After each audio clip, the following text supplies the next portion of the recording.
Yeah, I wanna move on to the fun stuff now. I think we've definitely talked on some ideas and policies, excuse me. But I want to move on to the fun stuff because you are a fun guy. I've heard a lot from a lot of people how cool you are, especially Dana. Shout out to Dana. I know you're watching. Oh, Dana. Yeah, he's the There's greatest. nobody like him. I always say everybody can be replaced except Dana. Because this guy travels the world looking for fighters, okay? Get me fighters. He doesn't care where they from countries nobody ever heard of. And that's where he finds the best fighters. Now, Yeah. he cannot be replaced. He's truly great at what he does. He's the coolest. I know you're a UFC fan, right? I am. Who are like your favorite fighters? Well, I think Khabib, how good is Khabib? Do you know who Khabib is? Of course I know who Khabib is. Khabib was 29, 28 and 0. And then his father died and he stopped. But I think he never lost. I don't think he ever lost a round. Wow. He fought many times. He never lost like a round. And I thought he was I got to meet him at a fight 2 fights ago because I walk in with Dana. Sometimes I do this walk in and it's pretty cool. Yeah, that's where I first met you. Yeah, that's right. Come to that. Yeah. If I didn't get any applause, you wouldn't want me on this show. You'd say, forget it. No, we get big applause. We walk in together. It's crazy. You shut it down. I met Khabib though, and he was very, he came to me and he said, "You're the man that can stop the war," because he's talking about the war with Ukraine, Russia. Of course. Because he knows they're his people. I mean, on both sides, right? There's so many people dying in that war, and the whole culture is being destroyed. The cities are coming down. They're just pouring bombs in, and he really, it was amazing. We weren't talking about fighting. We were talking about a different kind of fighting, a much worse kind of fighting, and he was very concerned about that whole thing, that war. He said, "You can get it stopped," and I can get it stopped. I will have that stopped before I assume. I will. If I win the election, the first thing I'm going to do is get Putin and get Zelensky. I know them both very well, and get them to make a deal because it's crazy. It is. It's crazy. It is, and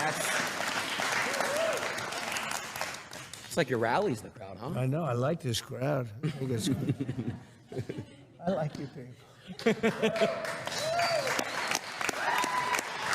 You know what they are, though? They're people that want to see the country do well. That's it. It's people that just they don't want to see crime. Right. They don't want to be mugged, because they're selfish in that respect. They prefer not being mugged, right?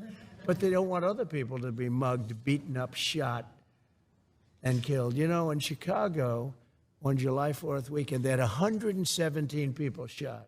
Think of this. You live there. 117 people were shot. 17 died. This is in one weekend, July 4th weekend. Wow. I mean, nobody wants that.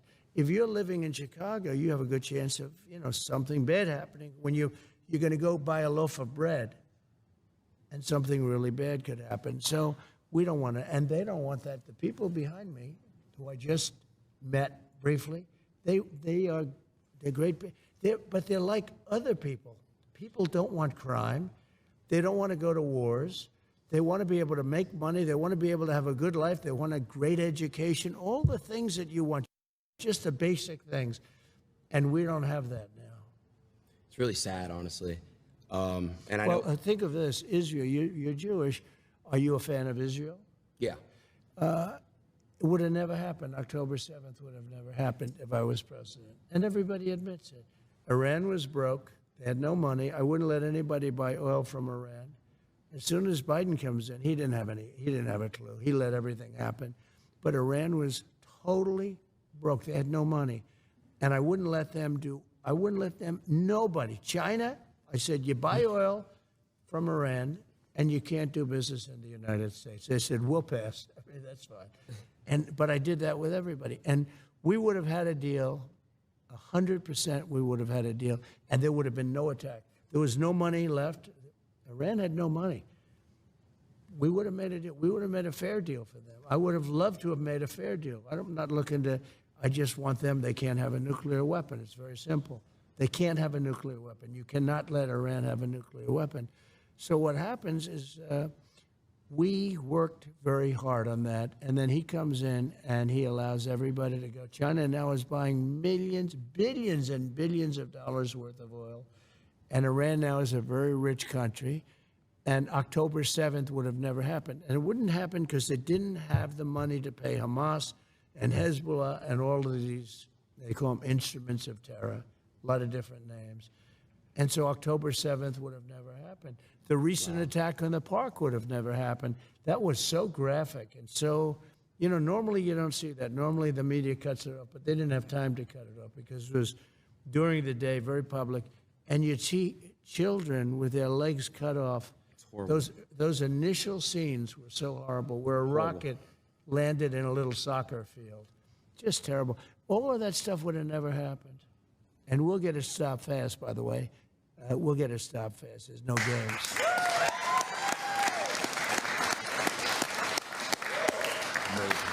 Amazing. Well, everyone that's watching, everyone behind, just know that your vote really does matter. And you guys really have a big decision coming up in November. You guys got to really go out there and vote for the right person, which is him. Wow, that's the man. Do a little alley-oop there. You know, it's funny that you do, but now I know why you're so popular, because I've been on for years with people that really do like me, and they're even fair to me and everything else, but they wouldn't do what you just did. They wouldn't say, vote for him, you know. They do. They're short of that. They wouldn't do it. They vote for me, but they wouldn't say it. I think it's great that you can say something like that. I think it's ethical, it's fair, it's smart. And if you felt that way about somebody else, that's okay too. But you know, you have journalists today, like that one that intercepted me, literally. That was like a booby trap. I walk in and she starts saying, "We got to start a meeting." She didn't say, "Oh, thank you very much for being here." No. Just like the worst. And frankly, if I owned that network, I would fire her so fast. It was so inappropriate. And I actually, you know, once you sort of walk out, then you put the guard up, and you actually give less information than what you would have if they did it with sugar, right? But she doesn't know about sugar, that one. That was sort of terrible. It became viral, #1 viral. Yeah. And it was the question that was viral. Mm-hmm. I think my answers were sort of good. They were really good. I think they considered to be, I can't brag, but they were considered to be very good. But the level of hatred and craziness, and you don't know, is that from the head of the network or is that from her? But ABC, I've said for a long time, ABC is one. You have George Slopadopoulos, I don't know if you've heard him, but he's a nasty guy. You know, you sit down, and yet to Biden, he interviews Biden. I said, there's no way that Biden can handle this guy if the guy is like normal, right, like he normally is. Yeah. He was so nice to Biden. He asked him and then when Biden couldn't answer, which he can't answer most of the questions because he has no clue where he is, Slopadopoulos is giving him the answers. He's giving the question. And isn't it true that you really don't want to see war? Isn't that true? Yeah. No, the whole thing is crazy. Anyway. I want to real quick talk about one thing. It was super important to me when I saw it. Censorship. You know, I don't know if you saw what Elon had posted. Elon basically showed, if you were to Google Donald Trump about a week ago, all you see is Kamala. That's all you see is Kamala. It's crazy. Google was really trying to push her. So Google is really crooked. It's horrible. When they had the word assassination up, because you know there was a big moment a few weeks ago where I got whacked. I got whacked, and whether it's me or anybody else, it was a terrible thing. Terrible thing for our country. It was terrible for everything. And when you put up the name, the word assassination, it went to Lincoln. It went to many other people, many of whom I didn't even know there was an attempted assassination. The only one it didn't have was Trump. Think of it. And when you put up the word assassination, it also sent you to Kamala. And people were really angry at it. Look, something wrong with Google. I don't know if it's the people running it inside or the smaller people, so to speak, the people that are actually doing the nuts and bolts. I doubt it. It's got to come from the top. And it's so illegitimate. They have to do something about it. And, I mean, the market speaks. Everybody should maybe just go off Google, not use it. There are so many other things. Watch your show instead. But there are so many things. No, Mark Zuckerberg called me, and he apologized. They actually had it where, you know, AI is dangerous. It's going to be with us, but it's very dangerous.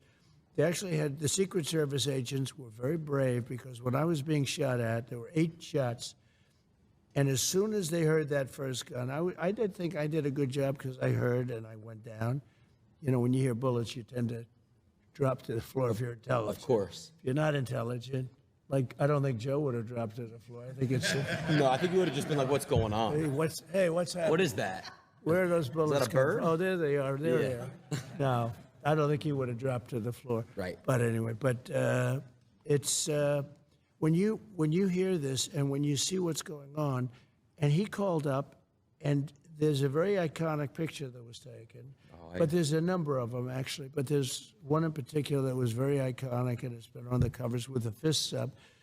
And the secret agents, service agents, and you know, I know they're going through a little bit of a questioning period. Let me tell you, these people were brave because those bullets were coming at me, and I heard them. They were whizzing over my head. I had the one here, and I went down, and they were whizzing over, and I had 7 people, maybe. A lot of people, a lot of very big people on top of me within seconds. Right. And a lot of people that I know would not have done that.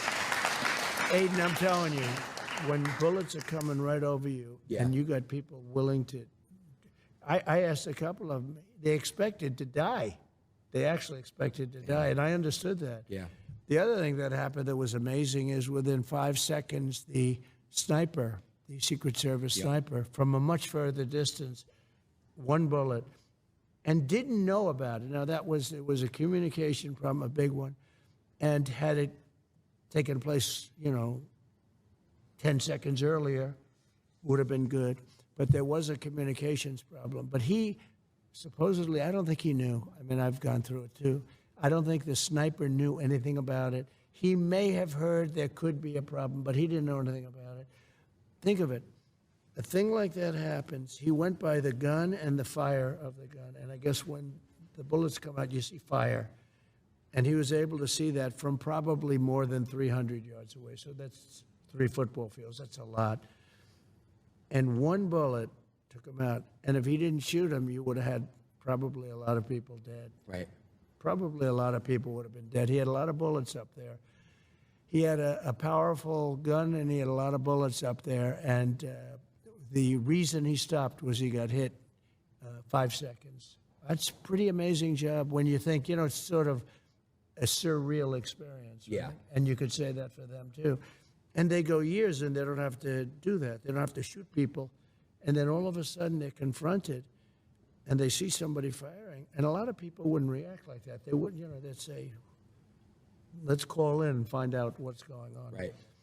His reaction time, I think, was amazing. So there was a big communication problem, and they'll get that straightened out. But the Secret Service people were very brave, and that sniper was very talented to hit a target like that from so far away. Right.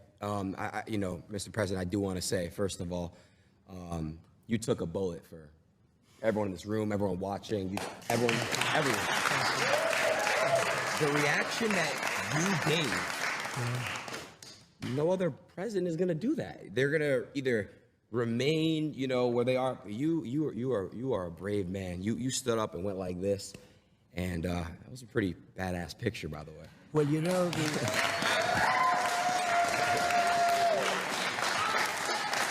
I will say, though, that the audience was very brave also, the fans, the people, and it's much more than MAGA.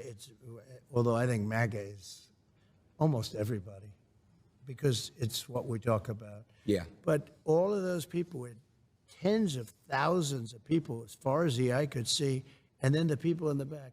And those are the people you see because the cameras are focused on that. You know, we have the bleacher in the back with, I don't know, 100 to 150 people or something. But those people never moved. And if you go to crowd, we had like a crowd control type person, said whenever a bullet is fired, they know a bullet and they know a sound. And we had a lot of bullets fired.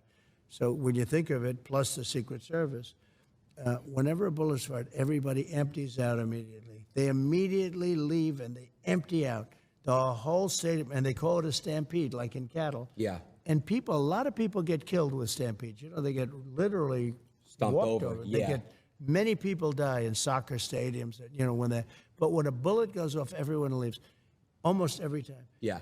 Nobody left. And you had the man behind me, he's looking like this, he's looking. There was no fear. It was amazing. They knew that I was in trouble. They saw that.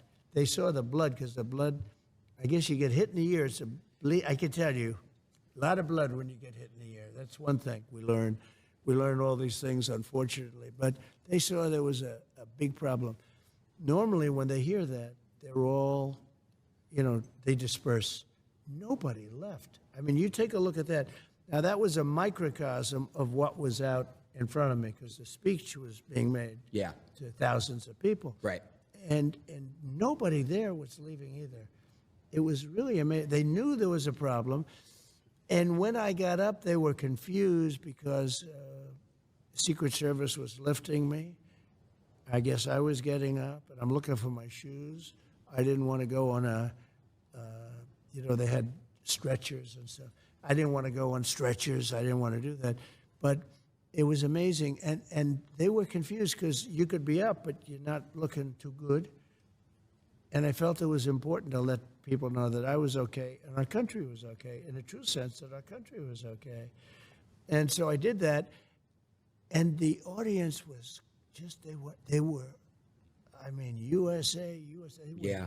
wild. It was a hell of a horrible experience, but I learned a lot about the love in this country. Think of it.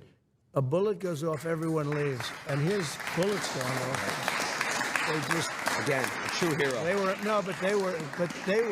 heroes. The way they didn't move, you have to watch that group behind, because that was the same as the group in front, the big group. And it wasn't like, geez, you know, normally they say, let's get out of here. Yeah, How do we do that's this? true. They They just weren't. stood They and watched. saw I was in trouble. Yeah. And they didn't want to move. No. And many of them were standing up, and they were looking. One man in particular with a floppy hat and wearing like a black T-shirt, and he's out there just looking. It's a fascinating thing to see. And when you hear crowd control people say, we can't even imagine that happened, that shows their love for me, maybe, but for the country. And it was pretty amazing. That's great. Thank you. So, I got you a gift. Well, a couple gifts. Oh, good. That's good. I'll show you, another gift. I'll show you, the second gift a little bit later. Okay. But I did get you a gift, and I got you this gift because, look, you are, I feel like you constantly get beat on, but you're so strong, and you just, like I said, you live for the people, and you're a hero. I want to present to you this gift right here. I hope you like watches, Rolexes. Wow. Oh, that's a beautiful watch. Yeah. Should I open it? You should open it and then show the camera. That's a great watch, actually. Good company. There's good company. You like Rolex? They like Jack Nicklaus and Gary Player and Arnold Palmer and all the golf guys and all the other guys, too. I do. This is beautiful. Wow. Thank you. Don't they have nice packaging? They do. Really, really nice. Wow, that's so nice. Oh, should I show that to the audience? Yeah, they can see it. Oh, I didn't know this. Now I know it's worth it. Well, my boys said, "Oh, that's such a big show." I don't know what you're doing, but you really are respected. Amazing. I mean, I appreciate it. you know, I go into other shows, nobody does a big deal about it. I do want to say also, Thank you very much. shout out to the Nelk boys. I know you love Nelk. They're great. They're the greatest. Well, that was through Dana. You know, Dana's very much into this world. Dana's a young guy, sort of, you know? Yeah. He's a young guy, sort Yeah. of. But Dana is into this world like he could be an 18-year-old or a 20-year-old. Yeah. He knows more about you and the Nelk brothers and the Nelk boys, and he asked me to do their show. And I will tell you, I got a tremendous response. You know, you do some of these big shows, you do like 60 minutes, and nobody cares. You do Nelk or you, and I can already see so many people going, I hear you're doing the show with Aiden. Oh, wow. I said, I've had a lot of calls. So it's like a new wave. Yeah. It's a new thing. Who would think it? And sometimes television is not the big deal. I sort of feel that television will always be television. Yeah. But numbers aren't like they used to be. No, I would say, live streaming and YouTube is kind of like the new age television for, younger people. Yeah. So I did have some clips I wanted to react to. Okay. So this is the fun stuff I wanted to get into. Let's get into the reactions right here. This is so cool. I'm actually reacting with you. All right. I put you on Truth. That Really? We're doing, yeah. Thank you, man. Truth is my voice, Yeah. And it's doing great. Yeah. Everybody should go on Truth. Yeah. But I will say that I put you on that we're doing the show together, and the response was very cool. I love it. I love it. Okay, so shout out to Nelk, but they kind of gave me this idea. I have 2 segments I want to do with you. Okay. The first one is use one word that comes to mind to describe that person. Okay? It's a fun game. Fun. Let's start. All right, who is the first picture? And we got the Nelk boys. One word. Great. I love that. Okay, Really great. good. Okay. So you're friends with them. Yeah. Are they competitors of yours, though? Not even, honestly. Every time that I speak to Kyle or Steve, it's just only they're love. all great. They're really, really No, good. they're just great. Yeah. But in a way, you would be competitors, but you don't. They're more bigger on the YouTube side of things. I'm more Right. live, so it's a lot. It's a see. different I see. So world, it's different, but it's kind of like parallel. Look at them. I mean, they're just great people. That was Dana White. He said, you got to do them. I said, who are they? I didn't know. And after I did them, it was like an explosion. All right, let's see what we got next here. We got me. Yeah. Well, I can just tell you that one word would be outstanding. My sons told me about you, and they told me about how big Dad. My Baron. Yeah. He said, Dad, he's really big. I said, yeah, but what about else? He said, he's also a friend of mine, right? Yeah. But big stuff, Aiden. So I just have to say outstanding to do what you've done at a young age. And I know how old you are. You're young. You're seriously young. My suit is older than you are. How old's your suit? I don't know. Yeah.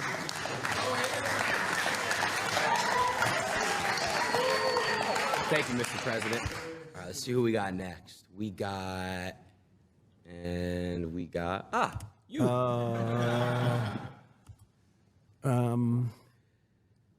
Patriot. I'm a patriot. Okay. Joe Rogan. Interesting. He really is. He's an amazing guy. He's a very interesting guy. See who we got next. Mr. White. Oh, well, he's a fighter. I'll tell you, that guy, he fights. You wouldn't want to have him against you. A little bit true with all of these people that you're showing. There's a good one. Elon, a genius, truly a genius. I see the rockets come down with the engines, and they're coming down, and the engines are landing without any, they have no wings, no nothing. That was a couple of years ago. I said, Right. what is that? And I said, what was that all about? He says, well, we want to be able to save the engines, not that they go into the ocean and all, but he really is. He's a genius. He's also a very good person, Elon. Let's see what we got next here. We got Kanye. So he's very complicated. Let's say complicated. Because he's a really nice guy, but he can get himself into trouble, and he can get some other people. But he's got a good heart. He does. But he's complicated. Kanye.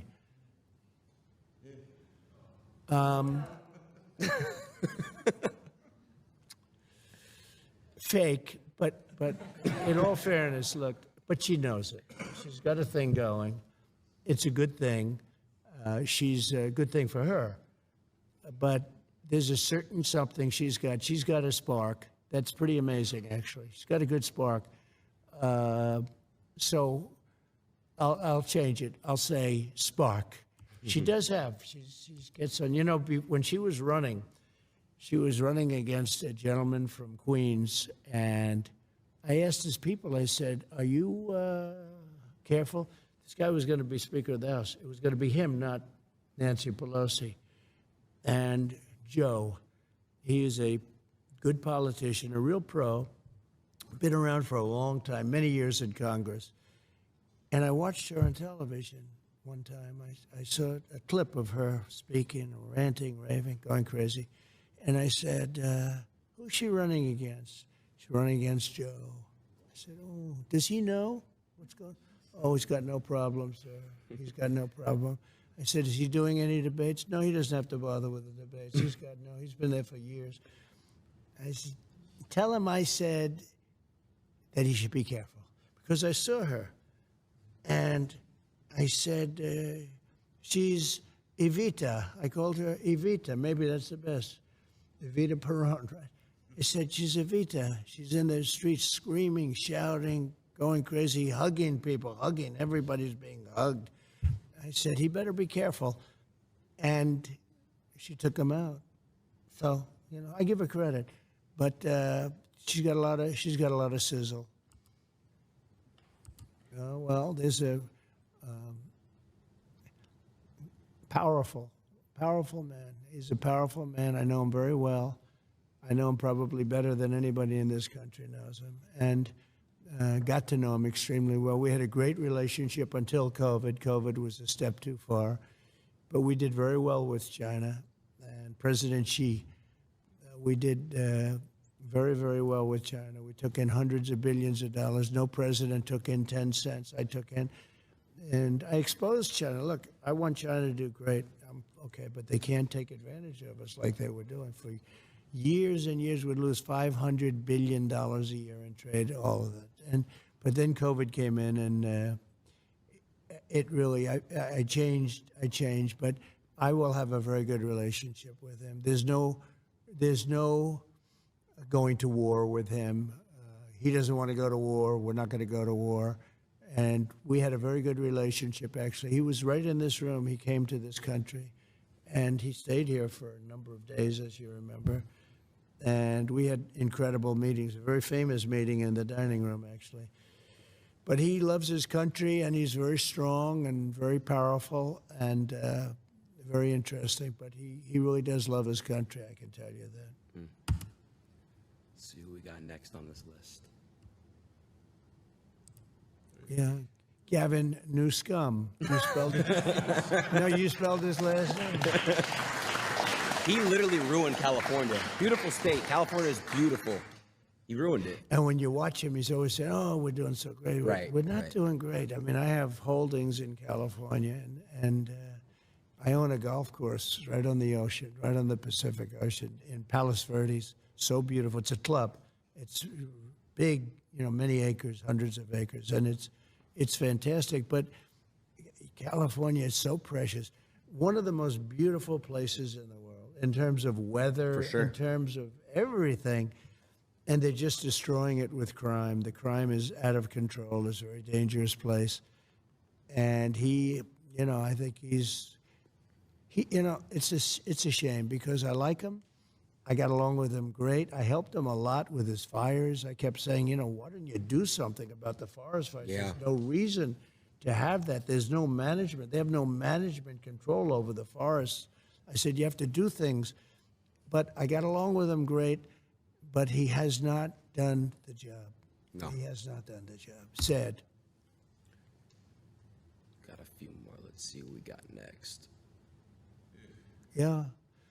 He's turned very liberal, actually. They say he's the son of Fidel Castro, and could be. I mean, anything's possible in this world, you know? You're going to learn as you get older. You've seen a lot already for your age. Per age, I would say. Per year spent, you've seen as much as anybody. But Justin Trudeau is, I got along with him very well, actually. But he seems to be going very progressive, and the people of Canada are not liking it. I mean, if they had a good conservative person, which maybe they do, maybe they don't, I don't know. But somebody that's a strong conservative would win in Canada. Canada is very unhappy about the way they've been treated as people. But I got along with them well. Now, this man I really got along with well. We had Little Rocket Man. We had the red button. He said, I have a red button on my desk. And I said, no, I have a red button too. And mine's bigger than yours and mine worked. And it was a really bad month and a half. You know, he was very, very tough on President Obama, very tough on everybody. You know, it's the hermit nation, and it really is. I mean, it's. I said to him, do you know Elton John? No, no, no. I said, did you ever hear the song Rocket Man? And I actually played him the song Rocket Man. He said, no, I've never heard it. I said, you're Rocket Man. He said, no, you call me Little Rocket Man, not Rocket Man. But I tell you what, so we had a very nasty 2 months. People were actually worried about it because it could have been dangerous. But President Obama told me that this was the single biggest threat to the United States, was Kim Jong-un of North Korea. And one day I got a call from people that wanted to see me about him, and he wanted to meet. He did not want to meet with Obama, did not want to meet with anybody. Got tremendous nuclear capability. He does. And we've checked that closely, and he does. I got to know him very well, and I got along with him great. He's very smart. He's very strong. He's the absolute leader. You know, a lot of people say, oh, maybe he's not the leader. He's the absolute. When he's around, his people are standing up at attention. I've never seen. We were at a luncheon. They had 20 people on his side and 20 people on mine, you know, looking at each other. Right. In Singapore, we had a meeting in Singapore. It was the biggest press conference I've ever had. There were thousands of paparazzi. I've never seen anything like it. I think people said they've never seen anything like it. I was walking in, he was walking in. We met in the middle, remember? And yeah, of course. The place just went crazy. But we got along very well. He's very, very smart. And, you know, he's a real power. He's a real power. I think he's upset that I'm not there. Nothing would have happened with him. We would have gotten along with him fine. I was trying to get him to do, you know, his country is, you talk about location. I'm a real estate guy. He's right between, think of this, Russia, China, one side, and South Korea on the other. I said, you have a great piece of real estate. You could make so much. You could have gorgeous things. I said to him, think about gorgeous condos going up on your shore. He's got a lot of ocean. He's got ocean frontage on both sides, right? But I got along with him great. We would have had no problem with him. Now he's getting very angry with us, and he's getting very angry with, I understand he doesn't like her. He doesn't know her, but he forms opinions, and he doesn't like her. And he thought that Biden was a stupid man, a very stupid man. He would say that, but I say the same thing, so at least we agree on something. But Biden is, they really have hurt our country. These people have hurt our country. Kim Jong-un was great for as long as he was there. As long as I was there, there was going to be no problem, that I can tell you. We met in Singapore. I got to know him so well. And, you know, I always say that we have enemies from within, and we have enemies on the outside. So he would be considered, I guess, an enemy. I think he would be absolutely fine. China, the same thing. I always say if you have a smart president, you don't have a problem with the outside. But you still will have a problem with the inside because these people are sick. They're sick.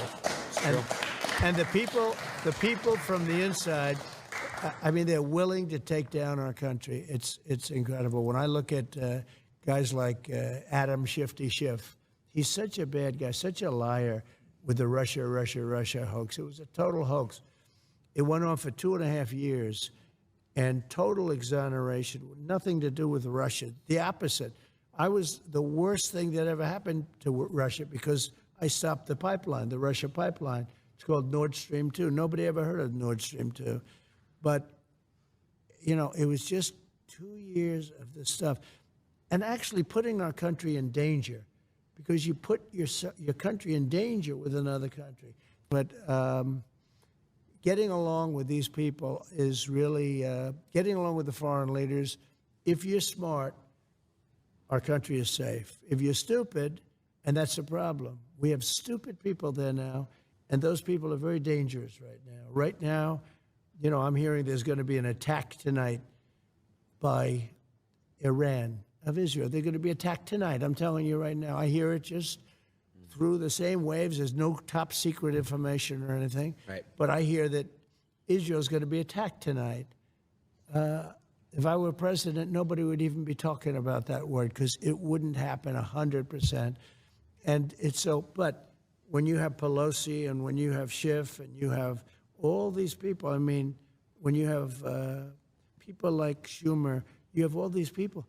These people are a danger to our country. And they get a guy like Biden in, he's just a vessel. He has no idea where the hell he is. He's their perfect vessel because he'll do anything that they want him to do. Right. So we really have dangerous people. They go after their political opponent, like me. I mean, me being especially. I mean, they've used law enforcement to go after me. They've come at me with everything. We just won the big case in Florida. You saw that? That was the big case. That was the biggest of the cases. And we won that conclusively. We had a brilliant and very fair judge. I mean, you know, if I have fair judges, I win every case. But they put you in cases where the judges are totally corrupt, where, like in New York, where the whole legal system is actually bringing down the state and bringing down the city because of corruption so bad. But we have to solve the problem from within. The problem on the outside, if you have somebody smart, is you can handle it easily, actually. But the problem from within, we have people that truly hate our country. We have to solve that problem. I wanna get this right with what I'm about to say because you had said something about crooked people, and you know I want to say, you know, I want to get this right. That's why I'm pulling out my phone. You know, the same DA, you know, Fannie Willis. Right, Fannie Willis. She treated you very unfairly. She goes by the name of Fani, even though it's F-A-N-I. She wants it pronounced Fani. She's little French, little French accent, and her lover, Wade, right? Yeah. Mr. and Mrs. Wade. Would you say she's very unfair? Well, not only to me.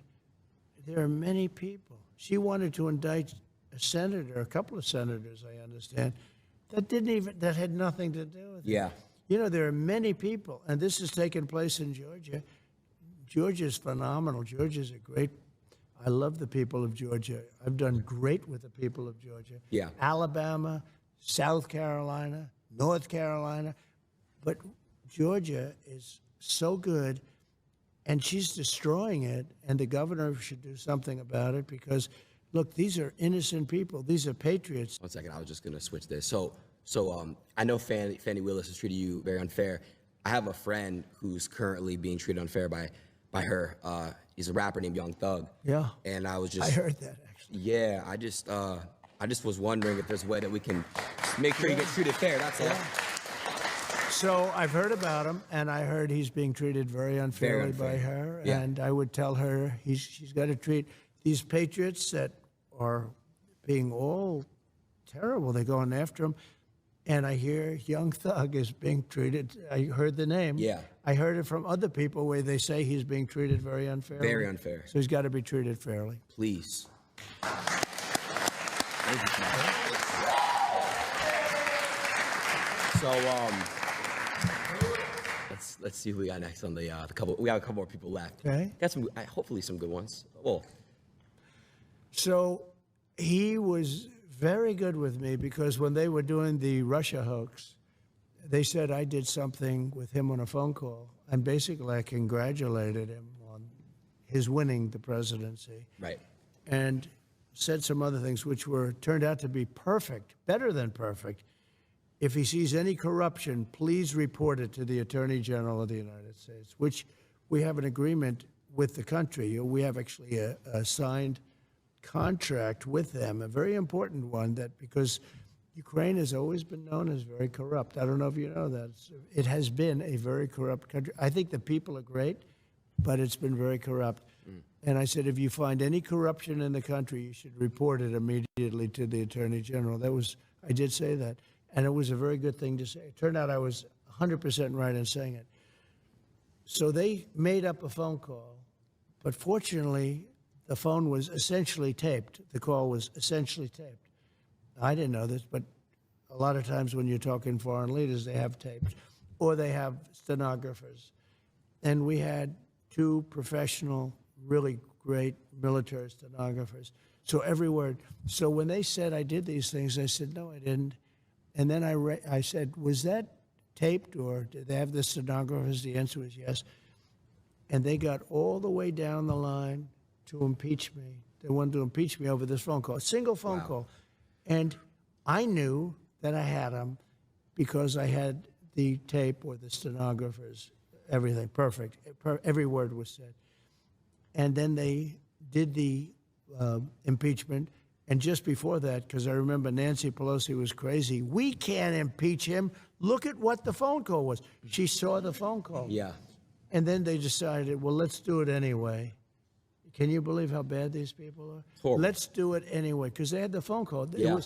That's where Tim Scott, a great guy from a senator from South Carolina, he said, wait a minute, I've just read the phone call. That phone call was, he was the first one to speak up. Tim Scott of South Carolina. Then Republican senators spoke up, and they were great. I mean, you know, there was great, of course, the only one was Mitt Romney, you know, real stiff, and he couldn't get elected dog catcher right now. But although, and he actually voted, he actually only took a half a vote away, but everybody else voted for me, 100% unanimous with the Republicans, and it was fine. But what they did was they made up a call, and then when they found out that I had it essentially on tape, they looked really bad, and they had a decision to make. Do they pull it? And she said, no, we shouldn't be doing this, but let's go ahead with it anyway. I did nothing wrong. So you have to be careful. So let me just say about him. So when they called him and they asked him, did President Trump say anything that was inappropriate or wrong? He said, absolutely not. It was a very nice phone call. There was nothing unusual about it at all. And he could have grandstanded. He could have said, well, you know. And he didn't say that. So I respect him. I think that I will be able to make a deal with him and Vladimir Putin very quickly. That's great. Even though it would have been a lot easier before this war started, and you wouldn't have 500,000 people, or maybe much more than that. I think you're going to find that the number of people dead is far greater than what they're saying. That's a really nasty thing going on over there. But I think I will be able to get him and Putin together, and we'll get it ended. It would have never started if I were president. We had no chance of starting. You know, I knew Putin very well, know him very well, and it was the apple of his eye. Ukraine was the apple of his eye. He did love it. He did want it, but he knew he couldn't do it. He wouldn't. He would not. He knew he could not do it. He would have never done it if I was president. And now when you look at all of the death and all of the destruction, even of their culture, because those cities are wiped to the ground. You know, most of the cities outside of Kiev, most of those cities are wiped down to the ground. And it's so sad. And when those buildings come down, there are plenty of people in there. You know, people think those buildings don't have people. They have a lot of people in those buildings that don't want to leave. And those buildings come down. They're big buildings, big, heavy buildings, and they come down. And the people are crushed. Instantly, they're crushed. Horrible. Missiles hit them. I wanted to touch base real quick on the inflation thing. So, you know I saw you when you went to go speak in Nashville. Yeah. You talked about crypto. You said that crypto can help with that. And, you know, you mentioned that it's somewhat like gold. Do you think that, you know, when you get back in office, you would still fully support crypto? And, you know, I just saw that the U.S. government, ever since you spoke about it, they're selling crypto. They're selling it. So what would you do if you were in office with crypto? It's something they shouldn't be doing, because they should be trying to build it. So if we don't do it, China's doing it, other places are doing it, and they're doing it anyway. Yeah. And it's a very modern currency. It's a very modern form. And I know a lot of very good people that are really into that world and into that market. They're smart, they're good people, and they think it's going to be very beneficial. And remember this, though, it's very important. It's like AI. Do you love it? Do you not like it? if we don't do it, China's going to do it, or other people are going to do it. Yeah. And we can't be left behind. And crypto is right in that sphere. And it is a form of currency. And again, China's already doing it. But if we don't do it, they're going to do it. AI is something that's really at the top of the list. Yeah. And there are pros and cons to everything. But China is trying to do everything. Yeah. And we've got to beat them to the punch. I would love to see you and Elon, get together and talk about AI together. I think it's really, really important because, Elon with what he's doing, and then obviously you guys can really come together, maybe try to find some solutions for AI because it is getting out of hand. You see a bunch of fake stuff. It's really getting crazy. It's, one thing about AI that's interesting is, and who would believe this, to really be at the top of it and to dominate, because China is very much into the artificial intelligence, right? Yeah. Even the name is sort of a weird name because artificial intelligence sounds like, it's not really a very good name when you think about it. It's artificial. Yeah. It says like fake intelligence, right? But regardless, so you need massive amounts of electricity to be able to compete. Did you know that? Electricity. Yeah. And if you don't build twice the amount of electricity that the country currently has, now think of that number. You need more electricity than the country has for everything times 2. Now think. So nobody's going to be able to get that done but me. I'm the only one because you're going to have to build power plants at every plant. You're going to have a power plant for every plant. It's all electricity based. It's amazing. You need massive amounts of electricity. In the meantime, they built 8 chargers in the Middle West for cars because we shouldn't have, obviously, all electric. They have this electric car mandate, and they don't go far. They cost a lot. They're going to be made in China. And under Biden, he wants everybody to drive an electric car. No more gas-propelled cars, no more hybrids, no more anything. Think of it, how crazy. And you can drive a car from here to Los Angeles on a tank of gas. Same thing with trucks. They want trucks to go electric. They'd have to make 6 stops to get to Los Angeles. With diesel, they don't have to make any stops, and they have left over. And the truck gets lighter as you go. One of the problems with that is the weight. The weight of the batteries is so heavy. It's 2.5 times heavier than a truck without, with diesel. And you would have to rebuild all of your bridges all throughout the country. And I asked, the trucking industry supports me because of this. I mean, they probably like me, but they support me because of this, because they're not going to have an industry. I said, when you explain that you're going to have to rebuild all of your bridges in the country, when you explain that to the government officials that come and harass you, don't they say, oh, I see, well, then it doesn't work. Just that one thing, it doesn't work. When you explain to them that you have to stop 6 times for 4 hours a stop, and you talk about a supply chain problem, right? But I said, when you explain that to people, just tell me, do they say, oh, then we can't really do it? Because, it makes sense. We can't do it. Of course, yeah. It's all right. You could have a child go into a meeting, and within 1 minute or 2 minutes, they would convince you that it doesn't work. Maybe sometime, but I think it's essentially never going to work. In my opinion, it'll never work because you're always going to have a weight problem. You're always going to have, it's never going to be the same kind of a thing where you can drive for 2 days without stopping. It's just not going to happen that way. And I said, what do they say when you go in and explain this? They don't care. They say, we don't care. We want you to go electric. And one gentleman, the biggest guy in the business, he said to me, all my life I've been buying trucks. For 50 years I've been buying trucks. And every year they got better, bigger, stronger, more beautiful. Every year for 50 years they became more efficient, more fuel efficient, better pollution control, everything. And if they make us do that, we'll go back 50 years, more than that. He said a truck 50 years ago would have been better than what they're making us use right now. And I say, when you explain that, do they do anything? They sit there, they look, and they say, we don't care. That's our mandate. You have to go all electric. These people are going to destroy our country. We can't let them do it. Horrible, horrible. Mr. President, I know you're very busy. It's already 2:15. How much time would you say we have? Because I do want to give you this last gift. Well, let's go do the last gift. Let's go do it. Let's go do it. So far, I like the gift you gave me. Yeah, well, you're going to like this other one, too.